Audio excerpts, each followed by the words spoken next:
After the New Year's fiasco for the White family, Dana has been under constant fire for being hypocritical with his values when it comes to domestic violence. He's been running the UFC show since 2001, and after 22 years of countless fights and controversies, it seems like the UFC is ready for a new chief, dare we say a better one. Let's find out more about this. First up, why might Dana White be leaving the UFC? Recently embroiled in a domestic violence scandal, this isn't the first time Dana White has been accused of being a terrible person to his family. However, with much more awareness and sensitivity surrounding domestic violence, there have been strong calls for White to quit the UFC now. Back in 2014, White called out Ray Rice for brutally assaulting his fiancée, and he said that the one thing you can't bounce back from is hitting a woman, in response to the viral video. Despite his staunch stance against domestic violence, a lot of his fighters were the initiators of domestic violence, and he hasn't been able to stand up for his views. White confirmed the incident in an interview with TMZ and stated that it was the first time such an incident had occurred and that they were more focused on their family now. This raises questions about whether White is fit to continue running the UFC, and it could force the company to distance itself from him. Note this: no one would let major commissioners of organizations like the NBA and NFL continue if they were to strike their partners, and Dana White is no different. This PR nightmare has caused UFC to take big financial hits. Their stocks dropped 6% following the assault, and especially with his power-slapping league on the way, it seems like Dana White has taken promotion to a whole new level. White's actions also raised concerns about the UFC's handling of domestic violence incidents in the past, as the organization has been inconsistent in dealing with such cases. Following that, what did fans think about the incident? Like every controversial incident, this too went viral as soon as it was put up, and fans didn't shy away from expressing their feelings about the UFC chief and his wife, especially since Dana had recently announced his power-slapping league. Someone tweeted that Dana took the power slap promotion way too seriously. Another said he's such a businessman for promoting his new league, while other fans were skeptical about the power-slapping league surviving at all after the incident took place. Even the seriousness of the situation wasn't enough to stop the members. One Twitter resident said that Dana White might be the owner of the power-slapping league, but it seems like he's a competitor as well. Another one said the round seemed like it could have gone either way, and now the two will settle in divorce court. There were a lot of hate comments directed at Dana too. Many criticized the way he treated his wife and pointed out that it's not the first time White has acted out. UFC fans also wanted Dana to step down as chief after his hypocritical act. He said in one of his recent interviews that he doesn't want fans supporting him because the stain on his reputation is punishment for him. It has been pointed out that the only reason people aren't talking about the video as much as they should be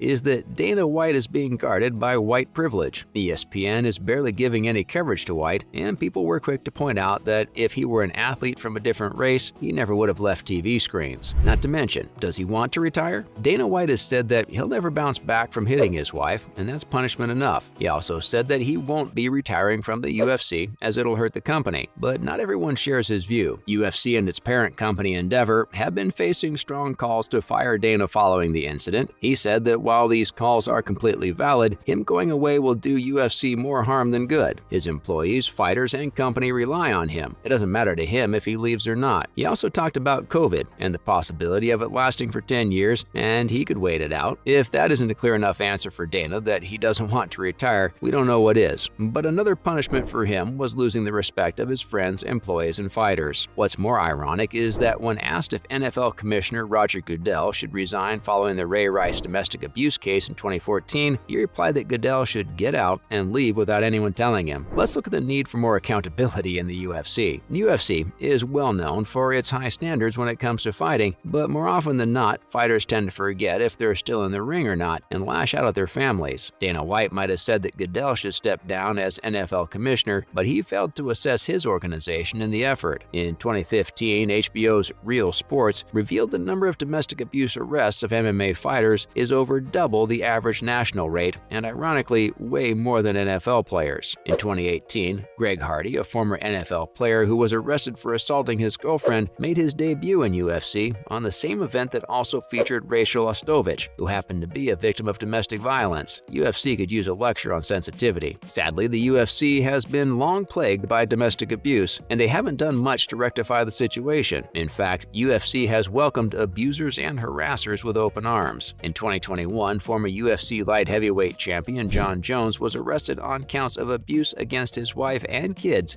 just hours after he was inducted into the Hall of Fame. He got his charges dropped, but honestly, if you hit your wife and children, you don't belong in any Hall of Fame, period. Just over a couple of weeks later, UFC Hall of Fame resident Chuck Liddell was charged with domestic violence involving his wife. The allegations were dropped, but the takeaway from all of this is that what White did to his wife barely scratches the surface of what UFC fighters have been accused of. Coming up, what the UFC will look like without White. You might not agree with Dana White on everything that he does, but what he has done for the UFC and MMA since 2001 is no less than impressive. He took a crumbling company and turned it into a billion-dollar industry. He's regarded as one of the best promoters of all time. He sure knows how to hype up his sport. We rarely miss him in any press conference, weigh-ins, and hype videos. He knows the show better than anyone, and who better can sell it than him? White also introduced the UFC to global markets, with 6 to 7 events on foreign soil every year. Without this level of outreach, they would have remained a regional promotion. White also mainstreamed UFC fights, which have remained on the national broadcast systems ever since. White is also a skilled salesman, which means he knows what fans want, and he's out there arranging fights that he knows will sell. He also killed most of the competition in the industry. Many were bought by Zuffa before they went under, and the rest ceased to exist. Still, the reason the UFC flourished was because of smart business decisions, and not because of one person alone. If the UFC's chief were to ever retire, he'll be replaced by someone who could replicate its success. It's clear that the brand, the fan base, and the business have grown and established themselves as major players in the sports industry, and it's likely that they will continue to be successful in the future as well. Following that, why Dana White doesn't want Cormier as his successor. While we can all agree that Dana White has played a crucial role in the organization's success, however, some have questioned whether someone as controversial as White is still needed as the leader of the organization. This has led to the question of who could replace him. The name of Daniel Cormier has been brought up as a potential successor, as he is well liked by the UFC's roster and has proven to be able to promote the organization during interviews on his ESPN show. However, White himself does not see Cormier as the right person for the job. White stated that there's one person who could replace him, but it's a behind-the-scenes person, so we don't know who he is. It's important to note that White is still young, and it's not clear when he will retire from his position in the UFC. Finally, who will replace Dana White? With the possibility of Dana White stepping down nearing reality, UFC fans have started wondering who's set to replace the ill-reputed chief. With a list of sleazy business practices, including denying his fighters medical coverage and underpaying his employees, on top of his recent actions, the UFC is trying to distance itself as much as they can. There are several potential candidates for this role. The list includes all UFC high-listers, starting with Sean Shelby, the current UFC matchmaker, who is known for his ability to make matches and promote fighters. Mick Maynard, the VP of Talent Relations, has experience managing fighters and is the president of the MMA organization LFA. Hunter Campbell, the UFC's chief business officer, has legal experience and can easily handle the behind-the-scenes operations of the company. With the amount of trouble UFC is getting itself into occasionally, someone with his experience might not be a bad addition. Ari Emanuel, the CEO of Endeavor, can serve as the UFC president and keep the business afloat. Two birds with one stone. And finally, Forrest Griffin, a two-time UFC Hall of Famer and former UFC champion who has experience with fighter relations and oversees the operations of the UFC Performance Institute, remains a UFC favorite with his goofball personality. Whoever is set to replace White should gear up to carry a phenomenal legacy he has set for UFC. We can't wait to see what happens next. That's a wrap for this video. Do you think Dana can be forgiven, or should he resign as UFC chief? Let us know in the comments below. Make sure to give this video a thumbs up and subscribe to our channel for more videos like this. See you in the next one.